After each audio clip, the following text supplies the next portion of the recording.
Hello everyone, this is Zaya.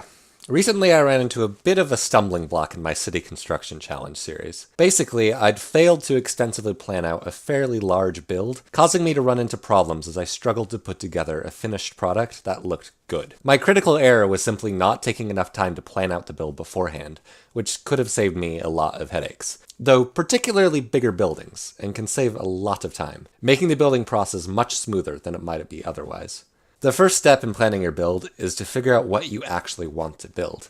This may seem obvious, but you can't start building without having at least a vague idea of what you want the end product to look like. Even if you just want to build a house, try to get more specific than that. Is there a specific look or feel you'd like to capture? Try attaching adjectives to the project. Do you want a new or old house? A modern house? A rustic house? Big or small? Roman architecture or Greek? You can get as specific as you want here, but try to come up with at least some defining characteristic to work towards.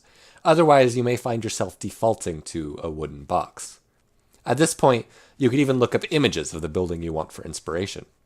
Next, select your location for the build. Of course, I always recommend flat terrain like plains, simply for ease of building, but you may consider other factors as well. Is this rustic house going to look out of place in a jungle or desert? Do you want elevation changes to factor into the shape of your house? When in doubt, plains are fairly malleable and can be shaped into whatever you want terraforming-wise. But there's no harm in putting some thought into what biomes and topography would best suit your building of choice. Thirdly, and this is perhaps the most important step in the process, now comes the time to choose your block palette. Now, don't freak out. You don't have to have taken art classes to figure this out. Odds are you already have a good instinctive sense of how blocks work together. Before beginning your build, put together a small sample size of blocks you think you'll use, much like a painter's palette. This will help you view all of the blocks together, and allow you to see which block choices work and which don't. It can also help you see all the options before you start placing blocks down. As a general rule, blocks of similar shades but different textures go well together. Contrasting colors like black and white work too. If you go to Google, looking up complementary colors will provide a whole host of charts that you can use to narrow down your block choice. But even without that, it's fairly easy to place blocks into your palette and eyeball whether it works well or not. If it looks good in your palette and fits in with your idea of the build, use it. Now that you have your palette, you can start laying out the shape of the house. I recommend laying out an outline in either torches or a throwaway block like dirt or cobble.